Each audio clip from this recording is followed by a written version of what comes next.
All aboard, it's Jang here with a look at a Playmobil Super 4 set. This is the Chameleon with Gene. Officially comes with 68 pieces. Now this is the Super 4 set that I personally was looking forward to the most.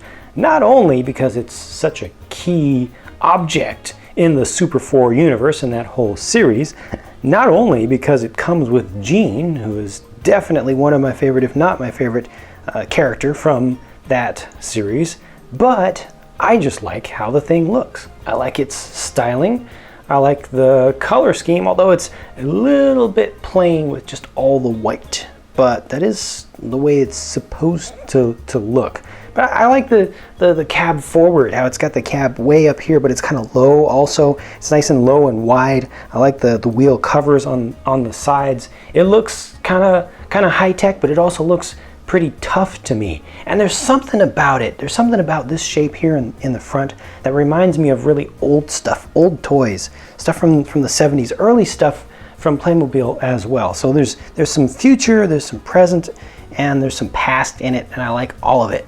They did get the honeycomb texture built into the windscreen. All of this is just clear plastic, and they have that nice texturing around it, which has just the lines are actually just frosted a little bit, so they're not just it's not just a texture, but there's a little bit of frosting in there to kind of change how much light comes through there. I think that was a good choice. And all of this whole thing opens up pretty far to give you access to the inside. So you've got 3 seats there.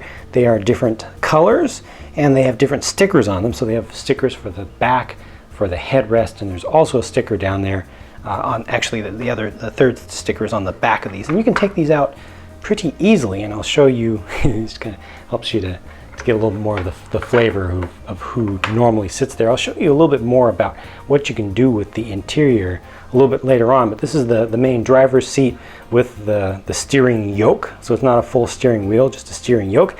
This is kind of the heads-up display here, and to understand this, I'm actually going to take it out so you can see through it with some light behind it. The light actually transmits through here. However, you're not supposed to look at it like that. It has these individual kind of gels, these sheets that have different things that can be displayed at one time. So there's one, here's another one. These are actually layered up right now. I think there are 4 in there in total that show different things. So you take off the extra ones, and the idea here is that you would just show one. This is really just storage space for the extras, so all of these are included in there. And when it's back in the vehicle, you can still see through it pretty well. You just need to store those extras somewhere else if you want to see just one of these panels clearly.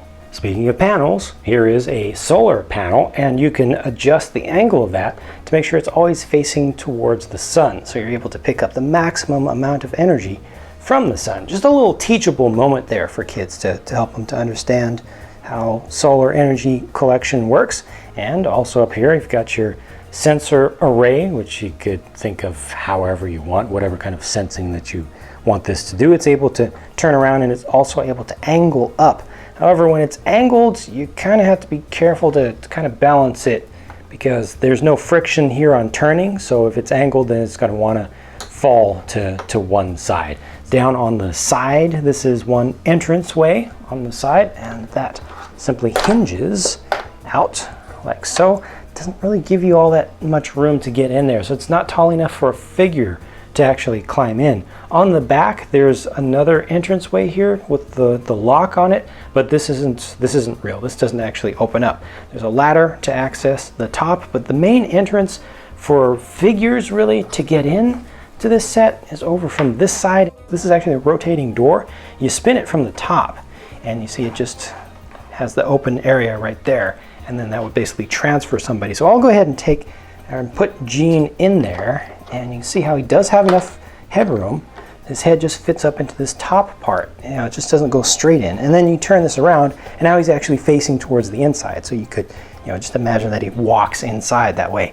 Also over here, you've got a little control panel with a little bit of detail of some status of things, and these are your fuel core bits, your plutonium. I don't remember the exact term for it. It's some sort of clean radioactive, clean nuclear energy, supposedly. It's a fantasy world, but 2 of those are there, so you can kind of go through scenarios. Kids can go through a scenario of running out of fuel and needing to change those out. This panel right here is also able to open up. You bring that down, and it has a little shooter off to the side that can shoot off a small projectile. It's not even spring-loaded. It just has a spot where you push on the back, and it builds up pressure and then just lets it go and shoots off a single shot. I'll just reload that, close that up, and the next thing to open is all of this. So you can see the interior. All of this hinges open. Just gonna move that out of the way. You can also pull this off completely, but I think it's fine just to let it hinge. So here's what it looks like from directly above. There actually is a decent amount of play space in there, given the size of the vehicle. A lot of the space is really just allowing figures to be posed around in there. That's very important. There's just a random console right there. This is a tabletop, which would be an actual display setup where you could have the holograms coming up. They don't give you anything to represent a hologram or anything on screen like a touch display. However, this entire disc piece glows in the dark. So if you charge it up with a lot of light and then turn off all the lights, it'll continue to glow a little bit. Got a little panel over here, which is nice, and there's also another little console screen up on the top, and you can remove this. You see it also has a little silicone hose connecting it into the main vehicle. And from the other side you can see a little bit better how that works. There's another panel up there with some displays of current status of various systems. I tend to see the little removable panel, the little white one here, which can be held by a figure in their hand, is more of a diagnostic device that you can use for diagnosing problems with the Chameleon, or maybe with other artifacts or even people that you bring in. Notice a little bit of extra ammo storage over here. These are extra shots that can be fired off by the little side shooter. Now, I mentioned something about moving around chairs and reconfiguring the interior. I'm going to grab this chair over here, and it just has a standardized base to it. You can bring that right here back behind, and then there's a foothold towards the front of that that's molded into the base of the vehicle, so that would hold a figure there securely. You can also still cause this to rotate around a little bit, or you can also bring it over to this side, and you have 3 chairs in total, so you can always have one there for, to be the driver's seat, and you can bring the other 2 back here, so your different figures, as you collect more, can be doing more different things. But there's one more very interesting feature about how you move things around in the interior. Not sure if you noticed, but this slide right here shows a Technopolis Skyjet, a little personal air scooter thing. And if you buy the Skyjet set, which is separately sold, doesn't come with this, but separately sold, this is the Skyjet itself in its smallest form. That will actually fit in here, and the nose fits right in there, so you can actually carry around a Skyjet with your Chameleon in your Chameleon. It makes for a very nice carrier and allows you to have kind of a scouting thing, so you can split up your team if you need to, or if you can imagine a scenario where you have to rescue somebody who has a broken Skyjet. They're on the run from some bad guys, and you need to pick them up and pick up their jet so you can get it fixed, and then they can be on their way. As of the time of this video, this is the only set that comes with an official Gene figure. So that adds a little extra value to it, having one of the key team members. He comes with a Technopolis blaster and also a flashlight. He does have his little data pad, keypad on one side on the arm, nothing on the other. And this thing is obviously one of those weird robot drones from Technopolis that patrol the streets. Funny looking thing. It's too bad they don't give you a little panel to put a face, one of the digitally projected faces that some of those have. I think those are extra funny. There's not a lot that you can do with this, but you can turn this arm up and down a little bit. This is something that you could use as a missile. It doesn't actually shoot here, but you can pretend. The head can be turned side to side, and also the individual, whoops, this accidentally pulled out. That's my mistake. But the individual legs can be moved, but it's kind of tough to get it into a walking pose.